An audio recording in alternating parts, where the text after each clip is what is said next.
Her CV is incredibly impressive. So she's advised the Royal College of Speech and Language Therapists. She's advised the Department of Health and Education.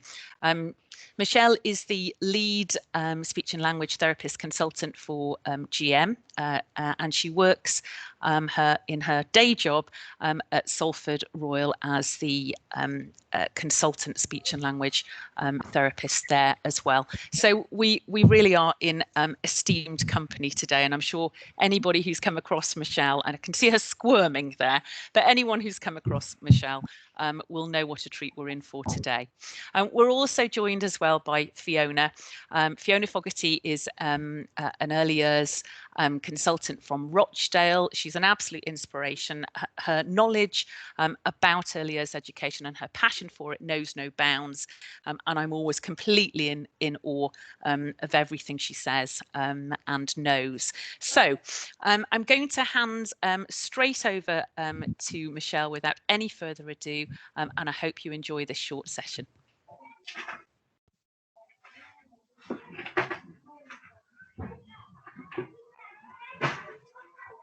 Michelle, I think you might still be on mute.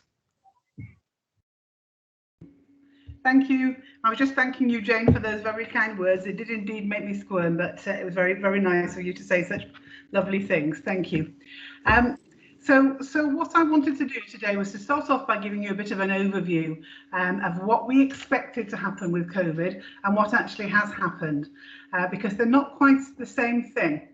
So at the beginning of COVID, we were all making doom and gloom predictions about how children's speech, language and communication skills were likely to not progress and indeed for some children to deteriorate. And actually, only part of that has been true. So what we know is that for some children, for example, children who are highly anxious at school, or children who lived in an environment which was language rich, or children had autistic spectrum conditions, those children actually have done very well in terms of their language and communication development over the time of COVID, and actually they have flourished and blossomed. The group of children who haven't are the children who are disadvantaged, and that is to do with multiple reasons, which I'm not going to go into at the moment. We all know what they are. But what this has meant is that actually the gap between the children who have flourished and the gap between the children who haven't is even wider than it was before. We know there's always been a language gap if you look at different levels of socioeconomic status, but actually now we're experiencing a bigger gap still. Next slide, please. So this slide is from a very august body called the Institute of Health Equality, and they are not known for making pronouncements on weak data. So this to me was really very significant. And there's been lots of information out about the difference between primary and secondary age children and how the impact has fallen predominantly on primary age children. But this also shows, with a view to people who know the children best, how much they think that children have varied in terms of the loss of their school time and how their learning has been affected. So it's a little bit fuzzy, I think, or maybe it's just me, I haven't got my glasses on, but the purple are the children who are the least deprived children, and the orange are the children who are the most deprived children. And as you can see on that graph, that actually there are some children, there were many children across Greater Manchester who are more than 6 months behind as a result of COVID. Next slide, please. So this again shows a social gradient, and it started to hit the newspapers, and it was in many newspapers. And I picked out this from the Daily Telegraph because they are probably one of the least likely papers to report such a thing. And even they were saying that actually there'd been a significant impact on children's verbal skills. We know that the Teach First charity carried out a survey with teachers, and again divided again in socioeconomic status, and found significant difficulties. And Ofsted who are very cautious in their wordings, have said some very hard-hitting things about the impacts of COVID on children during the pandemic, and how for many children, not only have they stayed the same, but actually their basic skills in terms of numbers and words has actually deteriorated. Thank you. Next slide. So this is picking up the Ofsted slide in a little bit more detail. So they talked about the significant impact on learning and development of children, and they talked about how many more children will need support to make friends and mix. So irrespective of what we're thinking about this from their academic performance, we're actually talking here about a socialization and social skills, and how children who have grown up for a big chunk of their lives, if they're only very young, during COVID, that actually they've either lost those skills or haven't developed those skills. We know that children are less likely to start conversations or comment on things during play as a result of lockdown. And I've already talked about the widening inequalities. And they've also attributed some of the difficulties in delays in accessing support from speech and language therapy. If we look at our services across Greater Manchester, I think many services have been quite proactive and have got on to using remote inputs pretty quickly. But in other parts of the country, there are still many services who have not used indirect forms of transmission at all. So next slide, please. And then we've got some real emerging evidence, and this is the numerical evidence. And because I'm in contact with lots of speech and language therapists throughout the country, I've been able to draw on their data. But obviously I have to economize that, I have to make that anonymized. So area 1 here, they're reporting that they have, using the Welcome, and remember we use Welcome screening in Greater Manchester, they have seen a significant rise in the children who are scoring red or amber on Welcome, which means red is that they are in significant needs and amber means they have needs. So area 2 has used a different tool. Now this tool is used by SpeechLink, and that itself in its name is quite misleading, because actually the SpeechLink tool they're using is the language element. So it's not about the speech sound production, it's about language. And they have screened 15,000 children, which is a lot of reception children, mixed areas in relation to deprivation, and you can see there a 20% increase in red compared to the average of the previous years. So again, we're seeing significant impact proved numerically. And in my own area in Salford, we've screened a huge number of reception and nursery children. The data hasn't been crunched yet, but interestingly, one of the things that we are seeing very significantly across the board is the increase in speech sound production difficulties. And that hasn't been reported yet anywhere else. So it's very strange that it's occurring. But again, we're just trying to speak to our colleagues and try and get as much information as it comes through as possible. Next slide. Thank you. So what we need to do is to think about how we can support children in year 1. I've identified there's going to be issues. I think undoubtedly we are all aware, both from the children that are in front of all of you and from the evidence that's being collected, that actually there are significant issues. And one of the things that we've done as part of the early years language and communication pathway is to put together a series of what we call top tips for talking. And we have 10 top tips for early years. And that kind of then generated the idea about actually what are the top tips for language development for year 1 children. And that's where we've come up with this list here. So we've got a number of sessions that are going to be delivered specifically, but we are covering more than that in this overarching session. So we're going to look at how we create enabling environments. And I'm going to hand over in a moment to my colleague Fiona, who's going to talk to you about the first 3 of these elements. And then I'm going to cover the second 3, and then we'll hand back again so that we can actually have an interactive element. So hopefully you'll get some. Michelle, I'm so sorry. I believe that Fiona is having difficulties accessing the line, so I don't think she's on the line at the moment. Okay. I wonder whether you'd just be able to skim over Fiona's slides slides for her, and we will put on an extra session in the new year to cover those in more detail. Would that be okay? What I was going to suggest actually was, because actually Fiona is the expert on that, and I really don't want to talk to her slides because she knows all the detail. So maybe if we reverse it round, if I do the from tips 4 to 6 now, and then if she comes on the call, then she can pick those 1 to 3 up afterwards. How does that sound? That sounds really sensible. Thank you very much, Michelle. Laura, okay. Can we move to the slides? Thanks.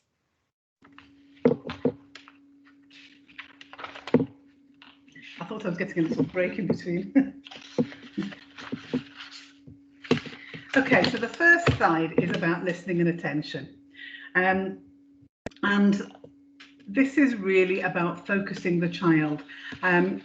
I hope that I am not teaching my respective grandparents to suck eggs, but I just want to kind of go through this in terms of how a speech and language therapist might think about the different stages of listening and attention. And it may be the same as you in education, think about those stages, but I suspect we'll come at from slightly different slants. So one of the things that we know from the early years work that's going on is that often in terms of the top tips that we have obviously one about background noise and actually supporting a child in an environment occasionally where there actually isn't any background noise. And when we work with that sort of idea with parents, they often find that as the most novel thing that they've heard in all the things that we're presenting. So if that is such a shock for families that actually children can hear and understand and follow things better when it's quieter, then it's reasonable to assume that actually during COVID, children have been operating in a very noisy environment from the television, from computer games, etc., and just from general chat that's going on. So it may be that when children come into year one, actually their level of attention has slipped back. So I'd just like to run through very quickly these, and remember we are doing a session specifically on listening and attention, so much more detail will be in that session. So we start off with fleeting levels of attention, and that is where the child's attention flits from one thing to another, and it's quite involuntary. The child's really, really easily distracted, and generally you see that between 0 and 1 year. Then we have rigid attention, where the child has to concentrate really, really hard on a task of their own choice. And to do that, they kind of focus in and they exclude everything else. So they ignore any other external stimuli, and that might be a person's voice. And sometimes that can be interpreted as willful or being difficult. But actually, when we talk to parents about understanding how their child is trying to focus their attention, they can see things differently. The next stage is stage 3, which is single-channeled attention. And here the child can't attend to other stimuli, but they can shift their attention with an adult's help. So they can attend to one thing, and then they can switch their attention and attend to something else. But the control does definitely lie with the adult. So if an adult wants to give them an instruction at that point, they almost have to stop the activity that they're doing, get the child's attention, and then allow the child to go back again. And that's normally seen at around 2 to 3 years. The next level is focused attention. And here the child is gradually starting to take control over their own attention. They can give full attention to specific activities that are both visual and auditory. And that's a big change from the set before. So before you had to stop the child doing one thing and move them to something else. Here now they can swap between the two areas, but actually they have to refocus their attention, and it's not quite as easy as it sounds. The next stage is two-channeled attention. So again, we're kind of showing increasing levels of maturity. And this is normally found in children around 4 to 5 years old. The child can focus their attention on an activity, and they can listen to what is being said without stopping that activity or looking at the speaker. But they can only do that for relatively simple activities. And the final level is the integrated level, where they can do the same as in two-channeled, but actually they can do that for all activities, whether they're simple or complex. And that really is the sort of the difference between those two different levels. So two-channeled is simple attention and simple tasks and simple focus, and integrated is they can do that for complex tasks. Now that normally occurs around 5 to 6, but actually I've worked with both children, but also I've worked with young people and young adults. And actually you still find that there's some young adults who actually haven't got integrated attention. So don't be at all surprised if you are finding in your year 1 class children who have not got that mature level of attention. Okay, can we go on to the next slide, please? Thank you. Okay, so the next one is a double slide, and we're actually going to put on 2 different sessions to support this, because I think the issues here are so important for children. The first one is going to be around the language demands of question forms, and the second one is going to be around the language demands of vocabulary. So what we know is that year 1, the curriculum becomes more demanding for children, and actually what they need to understand and what they need to express also shifts significantly. So the first one we're going to go on to is blank levels, and that's the question form. So if we have the next slide, please. Thank you. So I don't know how accurate this is, but it's a very nice little quote that I found from a piece of research, that actually teachers ask questions of children very, very frequently. And sometimes I think that the type of question that people ask is kind of not necessarily thought through, because what we know is that not all questions are equal in terms of the language demand it places on children. And so one of the ways we can kind of think about those, and we are going to do an entire session on this, and this session will be very interactive, is we're going to think about it in terms of 4 different levels. 4 different levels and 4 different question types. So level 1 is really concrete thinking. Oh, this is good stuff. I'm glad you like it. Level 2 requires some degree of analysis. Level 3 questions are not directly about what's in front of the child, so they're having to make some basic assumptions. And level 4 is when they're using complex reasoning, drawing on past experiences, and problem solving to answer questions. So I'm going to leave the therapist who's going to be doing the session to go into much more detail on those areas, but actually understanding how people use questions can be really significant, not just for the education of children, but also for their behaviour management. And actually you'll see when you use blank level questions effectively and kind of be aware of how children may or may not be struggling with some of those questions, then actually you'll see how different a question can make an answer. So for example, if you say to a very young child or a child who's not at level 4, why did you do that? What happened? Explain to me. That may be beyond their ability to answer the question, but there are other ways around you can actually change that question round so that you can help and scaffold the child to be able to give you an explanation. And it allows the child then to sort of grow and expand into the different questions. So Marion Blank was an Australian psychologist, and she wrote about different levels of questioning back in 2000.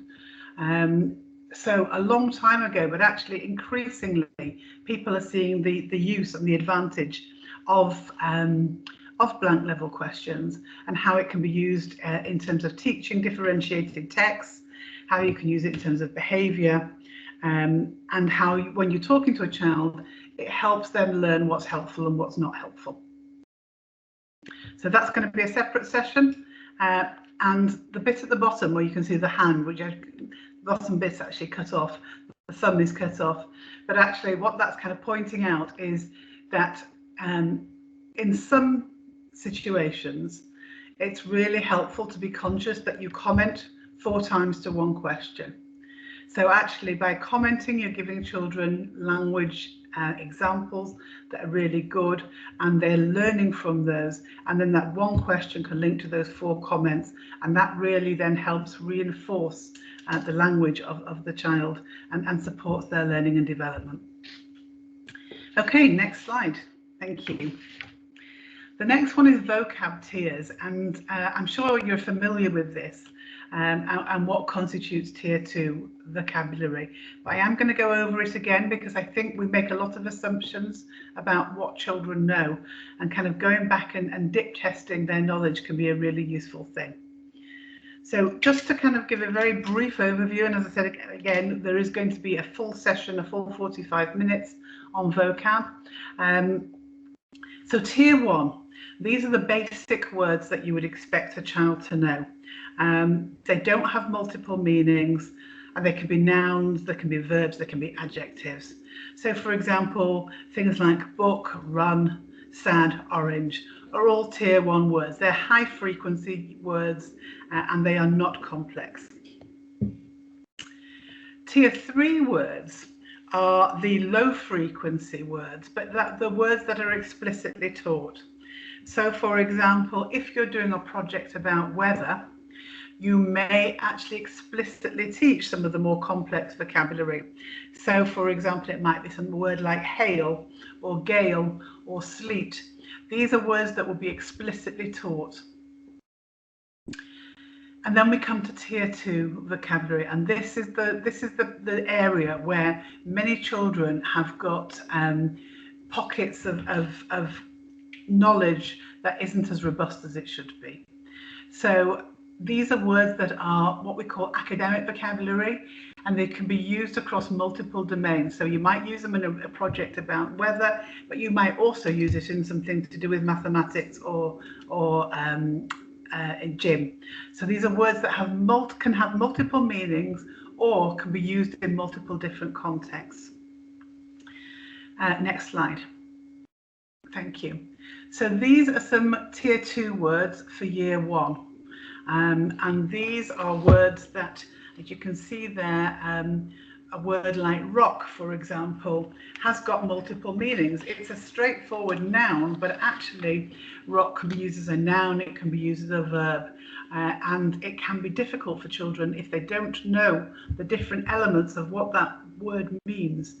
Then they might be thrown off the scent by thinking that you're using it in one way when you're actually using it a different way. A classic example is you might talk about the bark of a tree, and if children only know that bark relates to a dog and not a tree, then they'll be kind of puzzled, and it will be thinking about that, and it'll be throwing them off what comes next. They won't be concentrating on what that, because they're trying to work out what's woofing got to do with the tree. So that's one example of how words that have got multiple meanings can affect children's learning. And then we have other words, as I said before, about words that can be used in multiple different contexts. So we have positional words, and we have words like always. I mean, we might assume that children actually understand what always means, but do they actually know it means every single time? Do they actually know the details of what that means, as opposed to sometimes? So it's kind of exploring internally what the concept of that word is. Next slide. Thank you.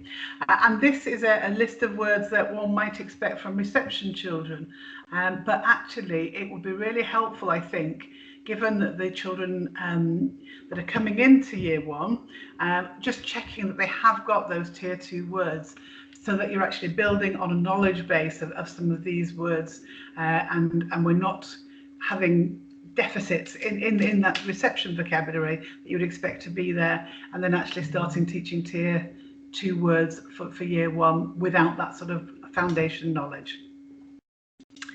So again, I'm going to stop talking about vocabulary there, just to give you a bit of a taster for what will come in the session that is going to be dedicated to that subject. Okay, so the next one is about what we describe as prephonics skills, and we've had quite a lot of discussion about this Because what I call prephonics skills as a speech and language therapist is slightly different to what a teacher might call prephonics skills, because mine are kind of all tied up in phonological awareness. If you go on to the next slide. Thank you. Okay, so these are some of the things that I might look for. And again, we're going to have a session on this. You'll go through these in much more detail, and there'll be lots of practical examples. So for rhyming, for example, I'm sure this is something that everybody's aware of, but do we know what rhymes with cat? The cow and how rhyme. So it's kind of asking questions of children and actually ascertaining their depth of understanding about rhyming. Can they segment words into syllables? That's really important. So how many syllables are in the word umbrella? I suppose it depends how you say it. You say umbrella or umbrella. But understanding that different syllables go towards making up a word. And then can they take those syllables and blend them together? So if we said the word umbrella, can they put those together? The next one is, can they identify words with the same beginning sound without actually seeing it written, just from the sound itself, what it sounds like? So do cat and cow start with the same word sound? What else starts with the sound as book? So they're having to think about what's the letter, the sound that begins at the beginning of the letter B, box. Sorry, start again. They're having to think about the sound at the beginning of the word book, and then find another word that starts with the same sound. And then the same for final sounds. So that's much more difficult for children to do. Then we move on to sequencing words into individual sounds. So are they understanding the difference between consonants and vowels? Can they pick a group of consonants? Can they pick a group of vowels? Can they put the words sounds together? So if you say k, up, can they blend those to make a word? And then the ability to segment words into individual sounds. So if we say the word plate, can they make the sounds for each one of those individual sounds? P, L, A, T. Remember, it's not the written form, it's the sound form that we're going for. So sound blending. If I say dog, can they say the word dog? Ability to manipulate sounds. If you take off a letter, what does it make? So for example, if you say pan and you take off the letter P, what sound does it make? And these are really quite complex things for children to do. And then, and only at this final point, and this is where the educational element comes in, do we look at sound letter correspondences? So we know the sound B makes a B sound, but how do we know, what do we call the letter that it makes? The letters B. So really breaking these things down, and actually if children can do all these complex things without actually resorting to looking at the written sound, written letter, then it means that they've got a really, really good grounding for literacy. Okay, that is my slides finished. Is Fiona now on the call? She is. Yeah. Fantastic, fantastic. Can I hand over then to my colleague Fiona to start at tip 1? That's great, thank you. It's really nice to be able to join you eventually. Yeah, I'm an early years advisor in Rochdale, and Michelle's asked me to talk through the first 3 tips because they're very much based on good early years practice. And I'm very glad of the opportunity to speak to you because I think we've all been very worried about this year 1 cohort because they've missed out on the early years entitlements and they've had the impact of lockdown. And we feel that they've missed a lot of opportunities, key opportunities to really find their voice and become established. So what kinds of things have they been missing out of in early years? Well, in early years, we start from what the child knows and what they can do to build up self-esteem and confidence. And we do that a lot through play-based approach. We see that as being very crucial because it builds on a child's interests and develops agency. And we try to provide an environment that's really stimulating and exciting, but also places demands on the child. We expect them to be cooperative and to be independent, and that will promote resilience. And we cultivate the kind of relationships that will make children feel that they can express their ideas and make plans, try new things, take a few risks. And we forge links with families to really help them capitalise on the opportunities that they'll find at home. And then the child's experience will feel much more linked up and have meaning. So we do these things to really support the child to feel very secure and capable and respected, so that they're more likely to want to talk in the first place and have something to say. Next slide, please. So our first tip is around creating a really positive and enabling environment. Next slide. So we'd begin that by trying to develop an environment of emotional security, really building up on positive interactions and sensitive interventions. And you'll know that there'll be some children that you have that will really need to build up attachment and trust by working in a small group or even one-to-one. And as adults, we need to really nurture and support children's thinking and learning by our very careful use of language. We need to respond with interest and give lots of positive and specific praise, and have really good conversations with children. And in early years, we've had a really good list of prompts developed by Iram Siraj for quality in early years, and used that as an aid memoir for many years. Next slide, please, Laura. And so, as people from early years, we were really delighted to see in the EEF presentation for literacy in Key Stage 1 that those same prompts have been reworked and put into the guidance report. In fact, quite a lot of Year 1 colleagues, when they saw this, said that they'd be printing it out and putting it up to use as an aid memoir in their school. Next slide, please. Next slide, Laura. Thanks. So an enabling environment is going to be offering a really productive balance between what adults lead and child-initiated learning. And that phrase, productive balance, was introduced by Julie Fisher when she did her wonderful seminar for us, which would really strongly urge you to watch the recording. And in the meantime, while that becomes available, a think piece is going to be sent out with these slides, which covers the same areas and will really give you more information about the next few slides that I'm sharing. But in brief, we'd be encouraging you to offer more play-based, less prescribed learning opportunities so that children can demonstrate their understanding and develop their interests. Think, for example, of a domestic role play area. We can all be experts there. We all have experience, and we've all got a store of vocabulary, perhaps in home language, but we've got positive things to start from. And by your choice of resources and images, you can make that a really inclusive, welcoming place.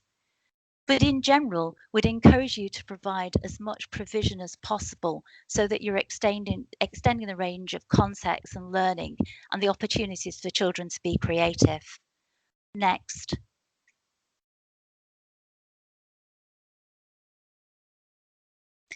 Thanks. If you haven't got much experience of setting up provision areas, it would be useful for you to think of some of these questions. They'll help you. So if you ask yourself, is it the sort of place that children will want to be in? And does it offer those learning opportunities that you want to offer? Have you provided the resources required to support that identified learning? And have you set it up in the best way that you can to help children see what's on offer and take some responsibility for those resources? And perhaps most importantly, have you thought about the added impact on learning that adults could make by their involvement in that provision, and in particular the language they use? There's a link on there to Early Excellence. If you can't visit it at the moment, please visit the website because there's loads of ideas and resources and training for you to tap there. It's all set up for Key Stage 1. Next. And if you haven't got much room or a budget, then you will actually be able to do a lot in small spaces. Look at this lovely small world provision that's just in a cardboard box. You can also do things in tyres. There's loads of good ideas on Pinterest. And Alistair Bryce Clegg's website is really good for ideas, particularly for boys. Next.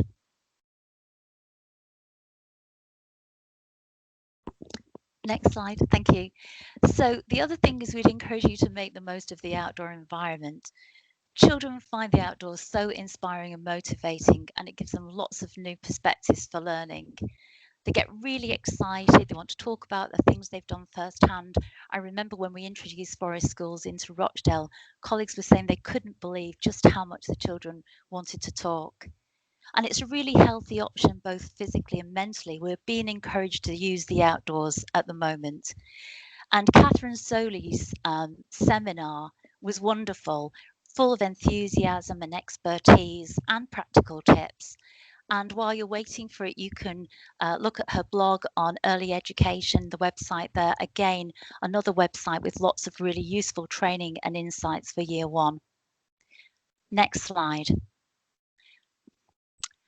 So our second tip is around creating opportunities for language development. Next slide. So anybody who works with young children, reception, nursery, year one, year two, you know that we need to be really organised and focused, ready to repeat ourselves, seize every opportunity to get that learning in. And so we'd encourage you to involve all adults in planning for language in all the curriculum areas, and really try to build in oral components into everyday routines. You know, practice that positional language when you're getting the children lined up to get them outside, move around the school.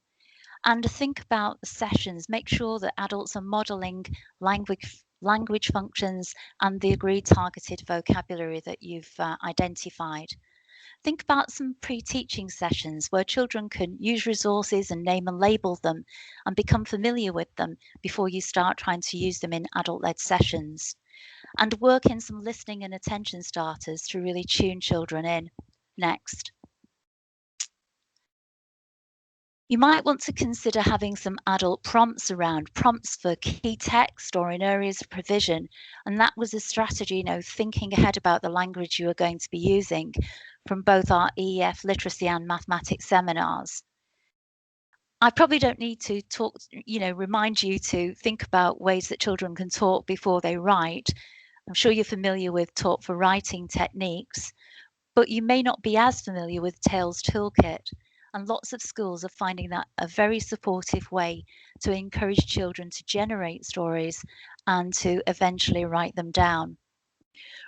Role play and small world opportunities that are linked to current texts are very helpful. And in general, they're very helpful just for story making. And if you visit the site Make Believe Arts, you'll find lots of drama techniques and ideas for story scribing, storytelling and acting. Techniques which are really supportive for reluctant speakers and reluctant writers. And last but not least, think about introducing language through first-hand experiences, because that multisensory and contextualized approach will really help that language stick.